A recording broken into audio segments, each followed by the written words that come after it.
Assalamu alaikum warahmatullahi wabarakatuh. Innal hamdalillah nahmaduhu wa nasta'inuhu wa nastaghfiruhu wa na'udzu billahi min shururi anfusina wa may yahdihillahu fala mudilla lahu wa may yudlil fala hadiya lahu wa ashhadu an la ilaha illallah wa ashhadu anna muhammadan abduhu wa rasuluhu. Ya ayyuhan nas ittaqu rabbakum alladhi khalaqakum min nafsin wahida wa khalaqa minha zawjaha wa bassa minhuma rijalan kaseeran wa nisaa'a wattaqullaha alladhi tasaaluna bihi wal arham innallaha kana alaykum raqiba. கண்ணியமிக்க அல்லாஹ்வின் நல்லடியார்களே, ஏக இறைவனின் சாந்தியும் சமாதானமும் வற்றா பெருங்கருணையும் நபிகள் நாயகம் ஸல்லல்லாஹு அலைஹி வஸல்லம் அவர்கள் மீதும் அவர்களை அப்படியே பின்பற்றிய சத்திய சஹாபாக்கள் சஹாபி பெண்மணிகள் மீதும் இன்னும் இங்கு கூடியிருக்கும் நம் அனைவரின் மீதும் நின்று நிலவட்டுமாக. இன்று நான் எடுத்துக்கொண்ட தலைப்பு பேச்சின் ஒழுங்குகள். மனிதர்களுடைய ஒரு இன்றியமையாத தன்மைதான் இந்த பேசும் தன்மை. இன்னும் மனிதர்களுக்கும் இன்னும் பிற உயிரினங்களுக்கும் இருக்கக்கூடிய மிகப்பெரிய வித்தியாசமே இந்த பேசுகிற விஷயம்தான். அல்லாஹ் நமக்கு ஏராளமான அருட்கொடைகளை வழங்கி இருக்கிறான். அதுல மிக முக்கியமான ஒன்று இந்த நாவு. இந்த நாவின் மூலம் நாம் சொர்க்கத்திற்கும் சென்று விடலாம், அதே சமயம் இந்த நாவின் மூலம் நாம் நரகத்திற்கும் போய் சேர முடியும்.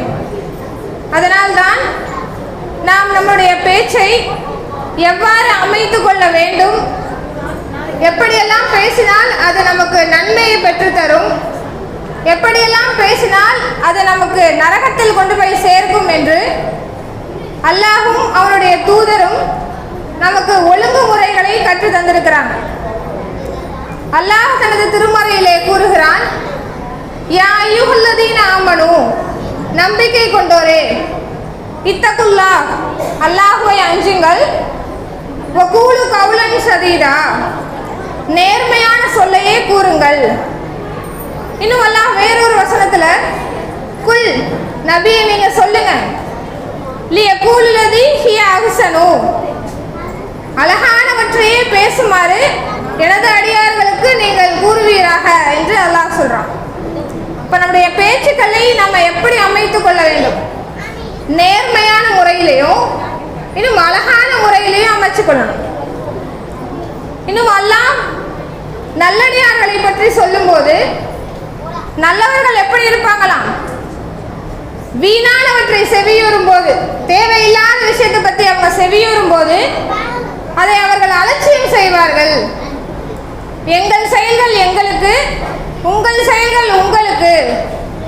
இன்னும் அறிவியினர்களை நாங்கள் விரும்ப மாட்டோம் எனவும் கூறுகின்றனர் என்று அல்லாஹ் சொல்றான். அப்ப வீணானவற்றை செவியுறும் போதுனா, தேவையில்லாத விஷயத்தை பத்தி அவங்க காதல வாங்கும் போதோ அவங்க செவியில் அது விழும்போதோ அதை அவர்கள் அலட்சியம் செய்யக்கூடியவர்களாக இருப்பாங்களாம். ஆனா அங்கதான் நமக்கு வீக் பாயிண்டே.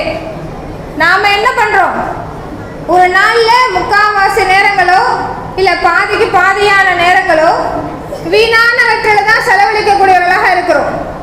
பேச்சா இருந்தாலும் சரி, இல்ல காதுல வாங்கக்கூடிய விஷயமாக இருந்தாலும் சரி, வீணானவற்றில டிவிலையோ போன்லயோ இல்ல கதை பேசுறதுலையோ இல்ல வீணாக ஏதாவது காரியத்தில் ஈடுபடுறது மூலமாக தான் அன்றைய நாட்களை கழிக்கக்கூடியவர்களாக இருக்கிறோம். ஆனா அல்லாஹ் சொல்ற அந்த அடையாளம் என்ன? வீணானவற்றை அவர்கள் அலட்சியம் செய்வார்கள் என்று சொல்றான். இன்னும் அறிவியினர்களை அவங்க விரும்ப மாட்டாங்களாம், அறிவில்லாதவங்களை அவங்க நேசிக்க மாட்டாங்க அப்படின்னு சொல்றான். இப்ப அந்த மாதிரியான நல்லவர்கள் போல அல்லாஹ் சொன்ன நல்லடியார்கள் போக நாம் இருக்கணும் அப்படின்னா வீணானவற்றை செவியுறும் போது அலட்சியம் செய்யக்கூடியவர்களாக இருக்கணும்.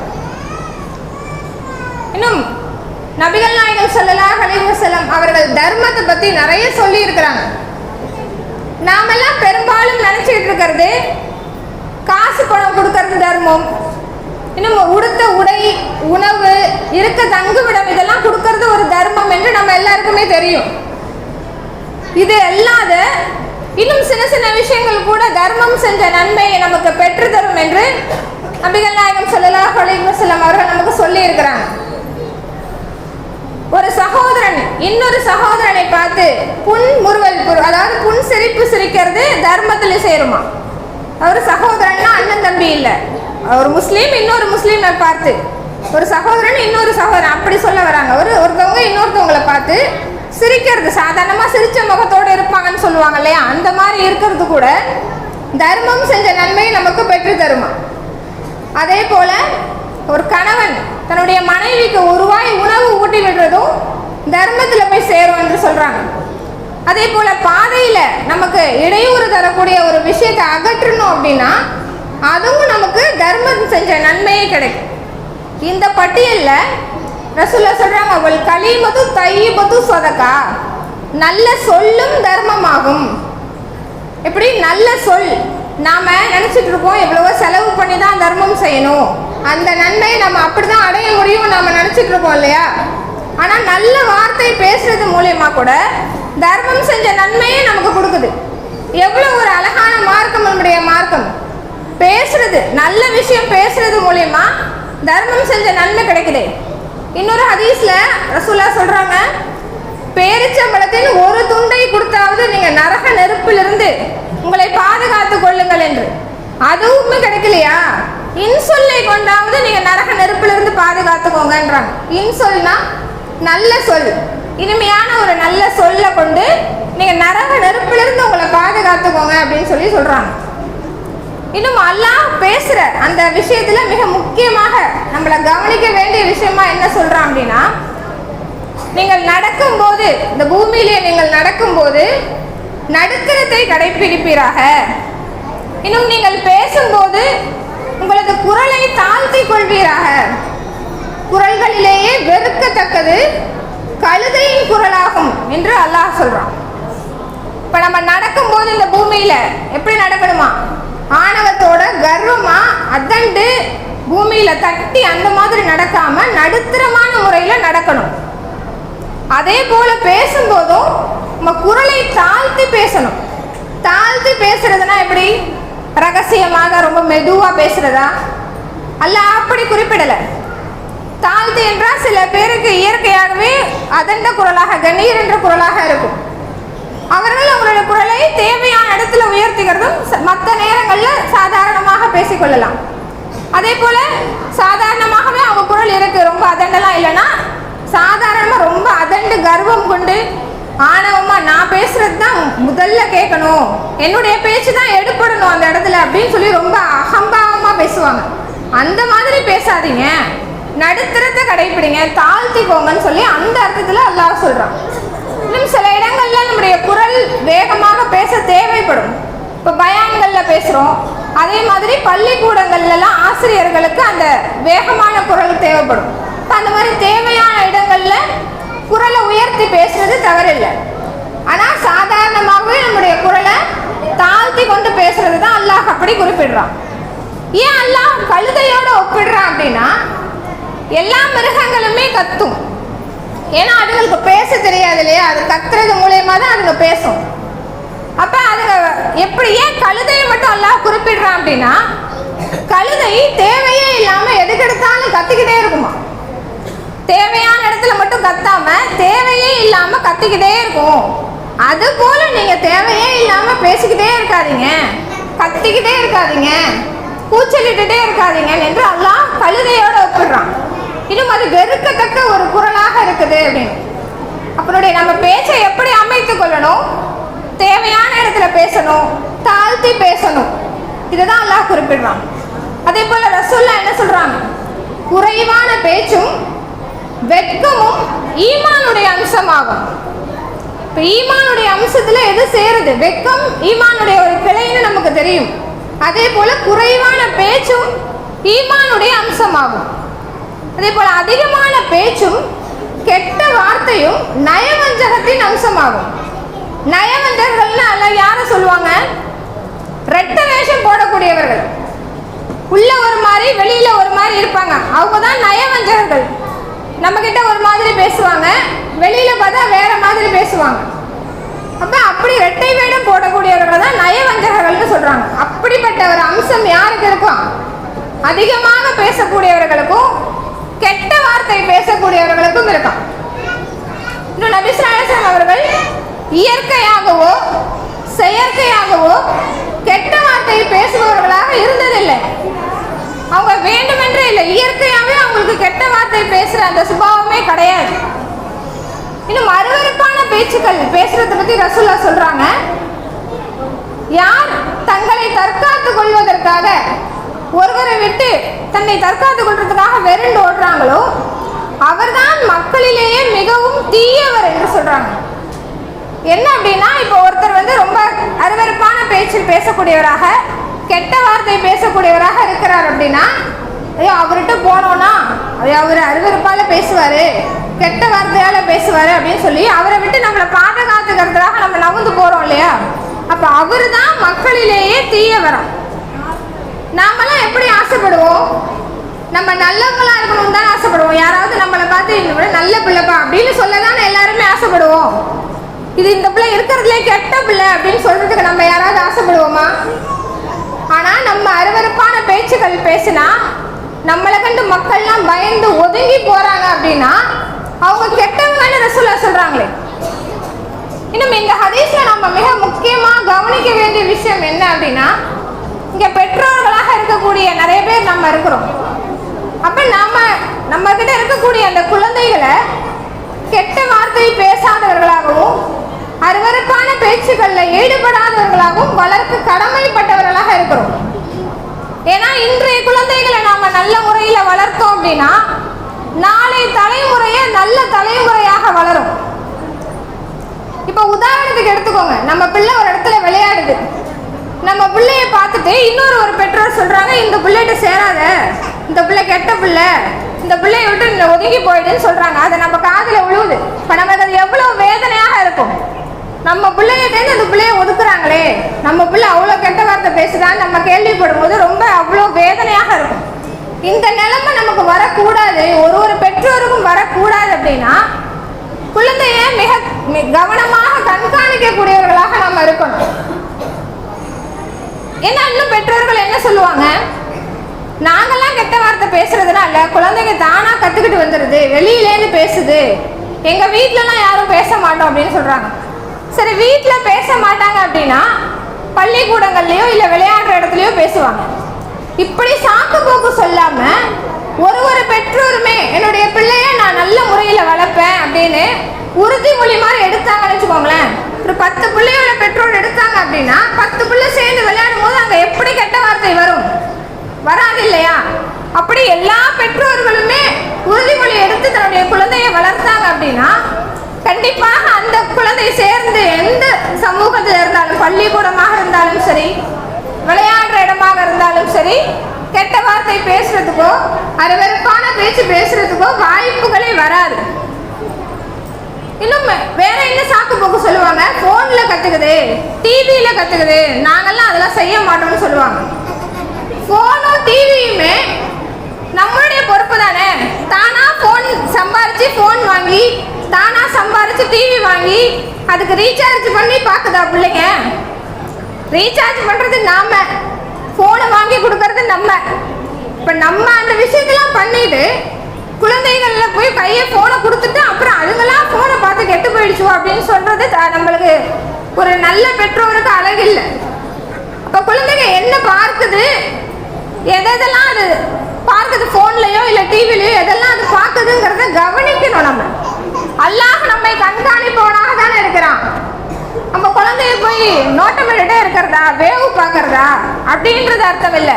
அல்லாஹ் நம்மை கண்காணிக்கிறான். அதே போல நம்மளுடைய பிள்ளைகளை கண்காணிக்கக்கூடியவர்களாகத்தான் இருக்கணும்.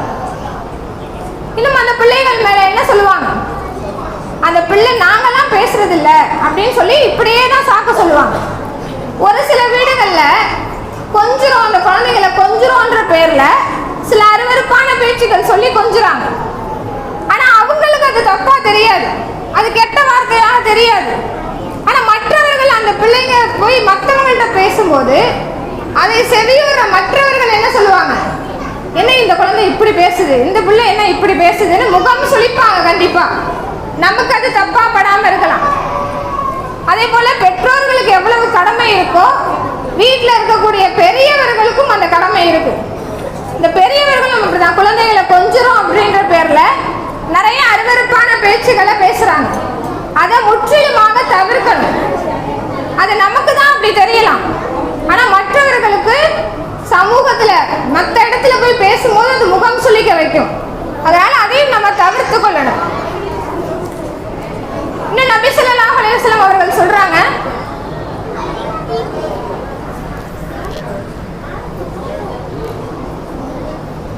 வார்த்தையுடைய கணத்தை நாம பார்த்து பேசக்கூடியவர்களாக இருக்கணுமா.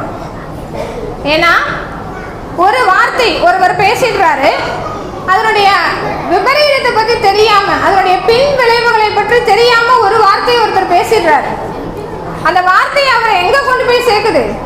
அல்லாஹ்வுடைய திருப்திக்குரிய வார்த்தையாக இருந்ததுனால அது அவருக்கு அவருடைய அந்தஸ்தை உயர்த்தி கொடுத்துருது. அதே மாதிரி ஒருவர் அல்லாஹ் கோபத்திற்குரிய ஒரு வார்த்தையை பேசிடுறாரு, அந்த வார்த்தை அவருக்கு நரகத்துல கொண்டு போய் தள்ளிடுது.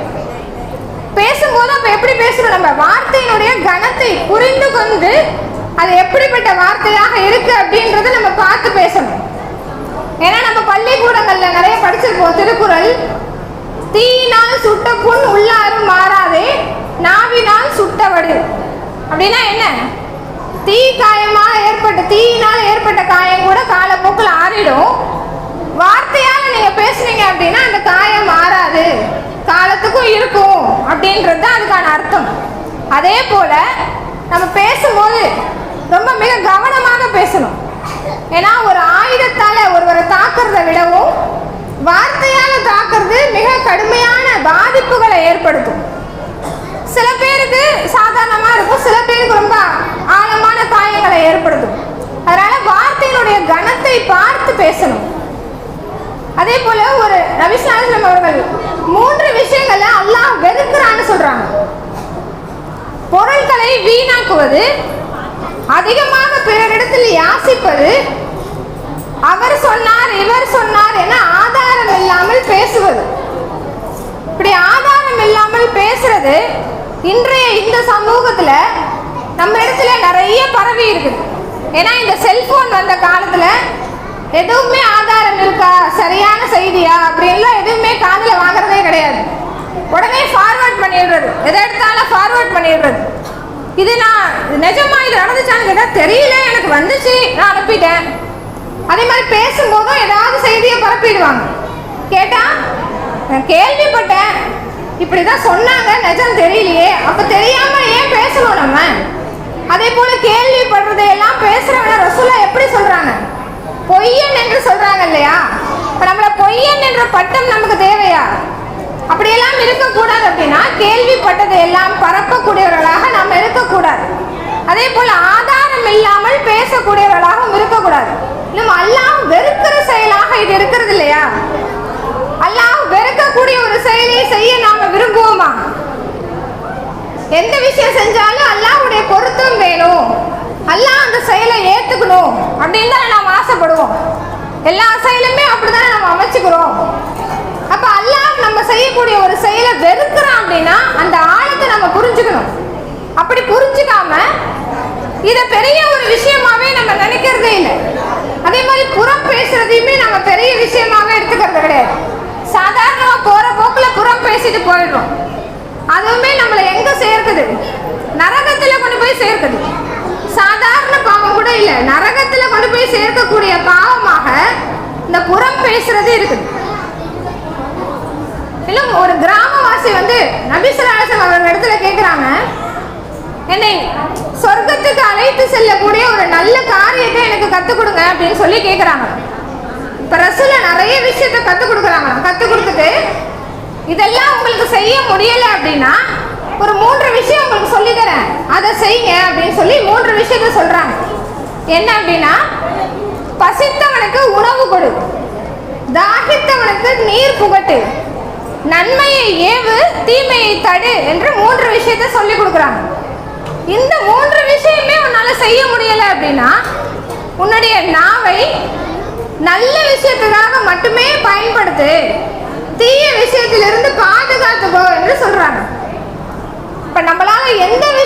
செய்ய முடியல அப்படின்ற பட்சத்துல கூட நம்முடைய நாவை நல்ல விஷயத்துக்கு மட்டும் பயன்படுத்தணும் அப்படின்னாலே போதும். அதுவே நாம சொர்க்கத்துக்கு போறதுக்கு போதுமான ஒரு செயலாக இருக்குது. இன்னும் முஆத் இப்னு ஜபல் ரலியல்லாஹு அவர்கள் ரசூலுல்லாஹ்விடத்துல கேட்கிறாங்க, என்னை சொர்க்கத்துக்கு அழைச்சிட்டு போற ஒரு நற்செயலும் நரகத்தை விட்டு தூரமாக கூடிய ஒரு செயலும் எனக்கு சொல்லிக் கொடுங்க ரசூலுல்லாஹ் அப்படின்னு கேட்கும்போது ரசூலுல்லாஹ் தன்னுடைய நாவை பிடித்து இதை நீ பாதுகாத்துக்கோ அப்படின்னு சொல்றாங்க. அப்ப முஆத் இப்னு ஜபல் ரலியல்லாஹு அவர்கள் ஆச்சரியத்தோடு கேட்கிறாங்க, என்ன நம்ம பேசுறதுக்கெல்லாமா நம்மளுக்கு பாவம் கிடைக்கும், இதுக்கெல்லாமா போய் நரகத்துக்கு போயிடுவாங்க அப்படின்னு சொல்லி ரொம்ப ஆச்சரியமா கேட்கிறாங்களாம். அதுக்கு ரசூலுல்லாஹ் ஆச்சரியமா திருப்பி பதிலுக்கு, நீ என்ன இப்படி கேட்டுட்ட, மக்கள்லாம் நரகத்துல முகம் குப்புற போய் விழுறாங்களே அதெல்லாம் எதனால நினைச்ச, தன்னுடைய நாவு அறுவடை செய்யக்கூடிய அந்த வார்த்தைகளால தான் என்று சொல்றாங்க.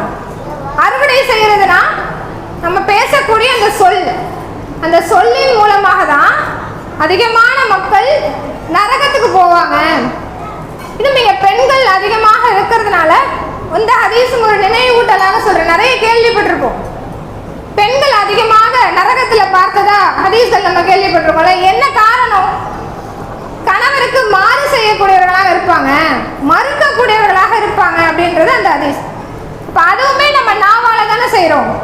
இப்ப நாவால தான் என்ன பண்றோம், நம்ம என்னதான் கணவர் செஞ்சாலும் என்னத்தை செஞ்சு கிழிச்சுட்டீங்க அப்படியே ஒண்ணுமே பெருசா செய்யவே இல்லையே அப்படின்னு சொல்லிடுவோம்.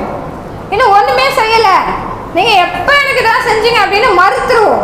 அப்ப இப்படி செய்யக்கூடிய அந்த நாவின் காரணமாக தான் நரகத்துல போய் நீங்க விழுந்துருவீங்க, கவனமா இருந்துக்கோங்கன்னு ரசூலுல்லாஹ் சொல்றாங்க. இப்ப இது போல நம்ம நாவின் மூலமாக நரகத்துக்கு அதிகமாக போகக்கூடிய வாய்ப்புகள் இருக்கிறதுனால நம்ம எப்படியெல்லாம் நம்முடைய பேச்சை அமைத்துக் கொள்ளணும் என்று நிறைய அல்லாஹ்வும் அவருடைய தூதர் நமக்கு கற்று தந்திருக்கிறாங்க. இன்னும் இது நோம்புடைய காலகட்டமாக இருக்கிறதுனால கூடுதலாக ஒரு நினைவூட்டலுக்காக சொல்றேன். அதுக்கு யாரு பொய்யான பேச்சையும் பொய்யான நடவடிக்கையும் விட்டுவிடவில்லையோ அவர் பசித்திருந்தும் தாகித்திருந்தும் அல்லாஹ்வுக்கு எந்த பயனும் இல்லை. நம்ம பசியினால இருக்கிறதுனாலயோ தாகிச்சு இருக்கிறதுனாலயோ அல்லாஹ்வுக்கு ஏதாவது கிடைக்க போதா? நீங்க ஒரு நாளைக்கு சாப்பாடு ஆக்காம மிச்சம் பண்றதுலாம் அல்லாஹ்வுக்கு நிறைய சாப்பாடு கிடைக்க போதா?